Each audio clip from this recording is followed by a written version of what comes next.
আজ আমি যে গল্পটি পড়ে শোনাবো সেটি হচ্ছে শূন্য মানিব্যাগে 7টা চিকিৎসা। ব্যাবিলনের গরিমা এতটুকু ক্ষুণ্ণ হয়নি। বেশ কয়েক যুগ কেটে যাওয়ার পরেও বিভিন্ন সম্পদে পূর্ণ এই শহরে নিজের সমৃদ্ধি একইভাবে ধরে রাখতে সক্ষম হয়েছিল। কিন্তু সর্বদা যে ব্যাবিলন সমৃদ্ধ শহর ছিল তা কিন্তু নয়। কয়েকটি মানুষের বুদ্ধির জোরে এমন বালুকাময় স্থানও সমৃদ্ধশালী শহরে পরিণত হয়েছিল। কিভাবে ধনী হওয়া যায় সেই বিষয়গুলি আগে তাদের শিখতে হয়েছিল। সারগাম ছিলেন খুবই ভালো একজন রাজা। তিনি যখন তার শত্রু এলামাইটকে পরাজিত করে দেশে ফেরেন তখন তাকে এক চ্যান্সেলরের মুখে দাঁড়াতে হয়। সেই সমস্যার কথা শাহী চ্যান্সেলর এইভাবে ব্যাখ্যা করেছিলেন। আমাদের দেশের লোকেরা বেশ কয়েক বছর সমৃদ্ধির মধ্য দিয়ে জীবন অতিবাহিত করেছে, কারণ মহারাজ একদিকে বড় খাল কেটেছিলেন, অন্যদিকে দেবতার জন্য বড় মন্দির নির্মাণ করেছিলেন তিনি। কিন্তু এই কাজ শেষ হয়ে যাওয়ার পর লোকদের কাছে জীবনযাপনের জন্য আর কোনো উপায় ছিল না। শ্রমিকদের কাছে রোজগার ছিল না, ব্যবসায়ীদের কাছে গ্রাহকের অভাব দেখা যায়। কৃষকরা নিজেদের জিনিসপত্র বিক্রি করার জন্য গ্রাহক পাচ্ছিলেন না। লোকদের কাছে খাদ্যদ্রব্য কেনার মতো পর্যাপ্ত পরিমাণে স্বর্ণও ছিল না। তখন রাজা জিজ্ঞেস করেন, এই কাজের জন্য যে স্বর্ণ খরচ করা হয়েছিল তা কোথায় গেল? চ্যান্সেলর তখন বলেন, কথাটা বলতে আমার ভয় করছে। এই শহরে বসবাসকারী কিছু ধনী লোকদের হাতে চলে গিয়েছে। ছাঁকনি দিয়ে যেমন দুধ ছাঁকা হয়, ঠিক তেমনইভাবে সোনাগুলো সব তাদের হাতে চলে গিয়েছে। আমাদের লোকদের হাতে স্বর্ণ আর নেই বললেই চলে।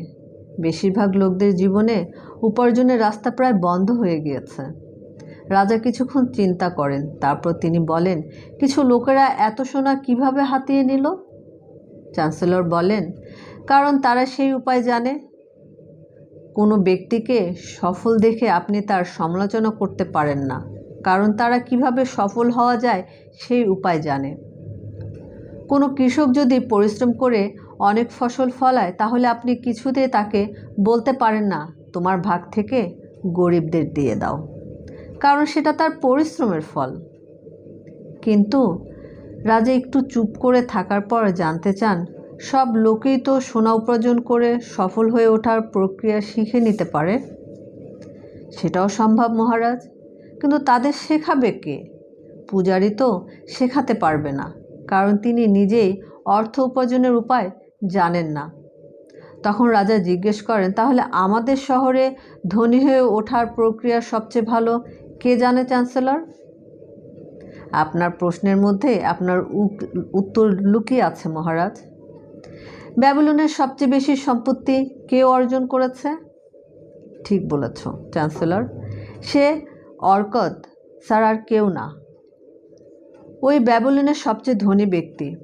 ওকে কাল আমার সাথে দেখা করতে বলবে। রাজার কথা মতো পরের দিন রাজার সামনে আরকাদকে নিয়ে আসা হয়। তার বয়সের তুলনায় তাকে বেশ সুস্থ ও জীবন্ত লাগছিল। রাজা জিজ্ঞেস করেন, আরকাদ, তুমি ব্যাবিলনের সবচেয়ে ধনী ব্যক্তি, কথাটা কি সত্যি? মহারাজ, এমন কথা বলা হয় আর কেউ কোনো দিন এই বিষয়ে আপত্তিও জানায়নি। তুমি কিভাবে এত ধনী হলে? এই শহরে সবাইকে বহু সুযোগ দিয়েছে, সেই সুযোগের সদ্ব্যবহার অনেকে করতে পেরেছে, অনেকে পারেনি। শুধু ধনী হওয়ার গভীর ইচ্ছা ছিল, তাছাড়া আর কিছুই ছিল না আমার কাছে। এই কথা শুনে রাজা বলতে শুরু করেন, আরকাদ, আমাদের শহরের অবস্থা খুবই খারাপ, কারণ শুধুমাত্র কয়েকজন অর্থ উপার্জনের উপায় জানে। সমস্ত অর্থ এখন তাদের হাতে। উপার্জিত স্বর্ণের একটা অংশ কিভাবে নিজের কাছে রাখা যায় সে কথা কেউ জানে না। আমার আশা ব্যাবিলন পৃথিবীর সবচেয়ে ধনী শহর হয়ে উঠবে। তার জন্য এটা ধনী ব্যক্তিদের শহর হয়ে উঠতেই হবে। কিন্তু কিভাবে সম্পত্তি গড়ে তোলা যায় সেই বিষয়ে সকলকে ওয়াকিবহাল করতে হবে। আরকাদ, অর্থ উপার্জনের কোনো উপায় আছে কি? তা শেখানো যেতে পারে। এটা এক প্রকার জ্ঞান মহারাজ। একজন তা শেখার পর অপরজনকেও শেখাতে পারে। রাজার চোখ উজ্জ্বল হয়ে ওঠে। আরকত, তুমি সেটাই বললে যা আমি শুনতে চেয়েছিলাম। এই মহান কাজে তুমি আমার সাথে থাকবে তো? তুমি নিজের জ্ঞান কিছু শিক্ষকদের শেখাতে পারবে, যাদের থেকে শহরের অন্য লোকরাও তা শিখতে পারবে। আরকত মাথা নত করে সালাম করেন আর বলেন, আমি আপনার সামান্য ভৃত্য। আপনার প্রতিষ্ঠার জন্য আমার কাছে যা যা জ্ঞান আছে তা আমি খুশি মনে সকলকে দিতে পারি। দয়া করে আপনার চ্যান্সেলরকে 100 লোকের বসার মতো একটা কক্ষ বানাতে বলেন। সেখানেই আমি সকলকে একসাথে 7টি উপায় শিখিয়ে দেব, যার সাহায্যে আমার মানিব্যাগ ভারী হয়েছে। আমি চাই ব্যাবিলনের কোনো মানিব্যাগ যেন খালি না থাকে। রাজার আজ্ঞা অনুসারে 15 দিনের বাদে নির্বাচিত 100 লোক টেম্পল অফ লার্নিংয়ে জামায়াত হন। অর্ধচন্দ্রকার রং করা একটা জায়গায় গিয়ে তা বসে সবাই। আরকত একটা ছোট টেবিলের সামনে বসেছিলেন। সেই টেবিলের উপর রাখা একটা পবিত্র ল্যাম্প থেকে এক অদ্ভুত ধোঁয়া নির্গত হচ্ছিল। আরকত উঠে দাঁড়াতে সেখানে বসে থাকা এক ছাত্র তার প্রতিবেশীর কানে ফিসফিস করে বলে, ব্যাবিলনের সবচেয়ে ধনী ব্যক্তি, উনি তো আমাদের মতোই একজন মানুষ।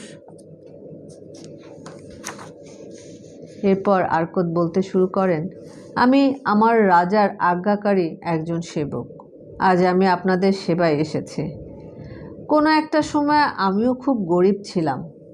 মনে ছিল স্বর্ণ উপার্জনের ইচ্ছা। আমি কিভাবে সেই স্বর্ণ উপার্জন করলাম সেই জ্ঞান আপনাদের সাথে ভাগ করে নিতে এসেছি। রাজাই আমাকে সেই জ্ঞান আপনাদের সাথে ভাগ করে নিতে বলেছেন। খুবই সাধারণ উপায়ে আমি আমার নিজের ভাগ্য গড়ে তোলার কাজ শুরু করেছিলাম। আমার কাছে এমন বিশেষ কিছুই ছিল না যা ব্যাবিলনের অন্য মানুষের কাছে নেই। আমার সম্পত্তির প্রথম গুদাম ছিল একটা মানিব্যাগ, আর তাও খালিই থাকতো, যা আমাকে খুবই বিব্রত করত। আমি সেই মানিব্যাগটা স্বর্ণমুদ্রায় ভরে তোলার স্বপ্ন দেখতাম। কোনো এক সময়ে আমার সেই স্বপ্ন সার্থক হয়। কিভাবে সেই স্বপ্ন সার্থক হলো তা বলার জন্যই আমি এখানে এসেছি। আপনাদেরও সেই প্রক্রিয়া শেখাতে চাই। আমি আপনাদের যে জ্ঞান প্রদান করতে চাই তা মন দিয়ে শুনবেন। ইচ্ছা করলে আমার কথার উপর আপনারা নিজেদের যুক্তি দেখাতে পারেন। যাই করুন না কেন, এই জ্ঞানগুলি রপ্ত করার চেষ্টা করুন, যাতে আপনারাও সম্পত্তির বীজ বপন করতে পারেন। আপনারা নিজেরা যদি সক্ষম হন তবে তো অন্যদেরও শেখাতে পারবেন। যে সহজ পদ্ধতিতে আমি সম্পত্তির মুখ দেখতে সক্ষম হয়েছি, আজ আপনাদের সেই শিক্ষাই প্রদান করব। যতক্ষণ না আপনি প্রথম সিঁড়িতে পা রাখতে সক্ষম হয়েছেন, ততক্ষণ পর্যন্ত আপনি চেষ্টা করেই যাবেন। এবার প্রথম পদ্ধতির কথা বলবো। প্রথম পদ্ধতি, নিজের মানিব্যাগ মোটা করতে শুরু করুন। এরপর আরকত সেই সভায় বসে থাকা এক ব্যক্তির সাথে কথা বলতে শুরু করেন। বন্ধু, তুমি কি কাজ করো? আমি। জবাবে সে বলে, আমি একজন স্ক্রাইব। মাটির ট্যাবলেটের উপর রেকর্ড লেখাই আমার কাজ। আমিও আগে এই কাজ করে তামার মুদ্রা উপার্জন করেছি। তাই তোমার কাছেও নিজেকে গড়ে তোলার সেই সুযোগ আছে যা আমার কাছে ছিল। তারপর দূরে বসে থাকা এক মানুষের দিকে ইশারা করে তিনি বলেন, আপনি বলবেন আপনি কিভাবে নিজের রুটি রোজগার করেন? সেই ব্যক্তি উঠে দাঁড়িয়ে বলে, আমি একজন কসাই। আমি কৃষকদের কাছ থেকে ছাগল কিনে সেইগুলিকে মেরে তার মাংস বিভিন্ন ঘরে এবং চামড়াগুলো মুচির কাছে বিক্রি করি। অর্থাৎ আপনিও পরিশ্রম করেই অর্থ উপার্জন করেন। তার মানে আমার কাছে ধনী হওয়া যে সমস্ত সুযোগ ছিল, আপনার কাছেও সেই সমস্ত সুযোগ আছে। এইভাবে একের পর এক মানুষের সাথে কথা বলে আরকত জানতে পারেন প্রত্যেকেরই উপার্জনের উৎস কী। তার প্রশ্ন করা শেষ হয়ে গেলে তিনি বলেন, তাহলে আপনারা প্রত্যেকেই জানেন এমন অনেক ব্যবসা আছে যার থেকে আপনারা অর্থ উপার্জন করতে পারেন। উপার্জনের প্রতিটি পথই স্বর্ণের উৎস। আপনি যে কাজ করেন তার থেকে যা উপার্জন হয় তার একটা অংশ আপনি সহজেই নিজের মানিব্যাগে রাখতে পারেন। প্রত্যেকের মানিব্যাগে বেশি হোক বা কম হোক কিছু না কিছু অর্থ থাকে। সত্যি বলছি না তো? সকলে তার কথার সাথে একমত হয়। তখন আরকত বলেন, তাহলে যদি আপনিও ধনী হয়ে উঠতে চান, আপনার কাছে যে অর্থ উপার্জনের স্রোত আছে তার সদ্ব্যবহার করা উচিত। সেই কথা শুনে সকলে সম্মতি প্রকাশ করে। তখন আরকত একজন বিনম্র মানুষের দিকে তাকান, যিনি ডিমের ব্যবসা করতেন। ধরুন আপনি প্রতিদিন নিজের বাক্সে 10টা করে ডিম রাখেন, আর সন্ধ্যাবেলায় যদি তার থেকে 9টা করে ডিম বের করে নেন, তাহলে কি হবে? কিছুদিন বাদে বাক্সটা ডিমে ভরে যাবে। কেন? কারণ প্রতিদিন যতগুলি করে ডিম বের করা হয় তার চেয়ে একটা ডিম বেশি রাখা হয়।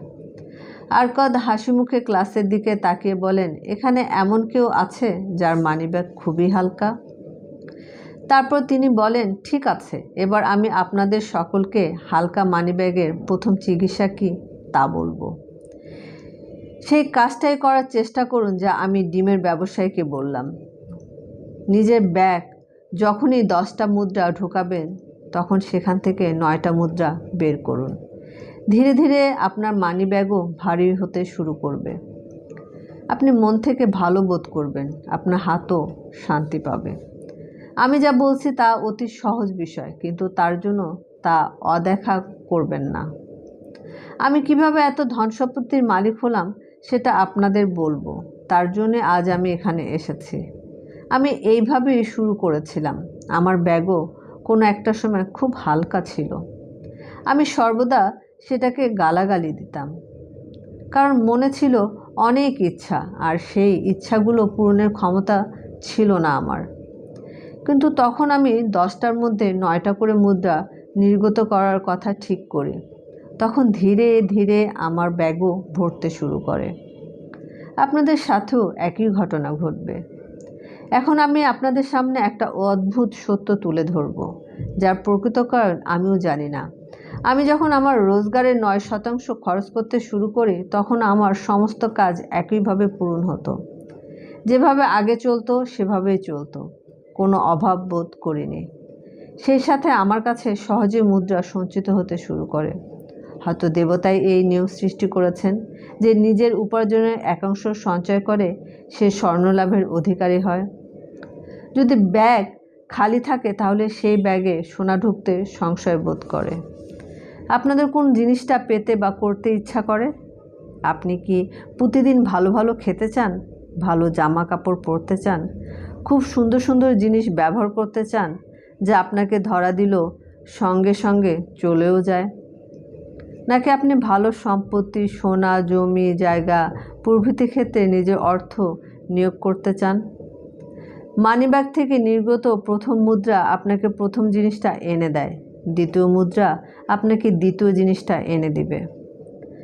আমার প্রিয় বন্ধুরা, খালি মানিব্যাগের প্রথম উপাচার্য হলো এটাই, যা আমি খুঁজে বের করতে পেরেছিলাম। ব্যাগে যদি 10টা মুদ্রা থাকে তাহলে তার থেকে 9টা খরচ করুন। এই বিষয়টি চিন্তা করুন, নিজেদের মধ্যে যুক্তিতর্ক করতে পারেন। যদি কারো মনে হয় এই নিয়ে কোনো সংশয় থাকে তাহলে আগামীকাল আপনাদের সাথে দেখা হওয়ার পরে জানাবেন। কাল বাকি দ্বিতীয় পদ্ধতিটা আপনাদের সঙ্গে আমি শেয়ার করব। আজকে এই পর্যন্তই।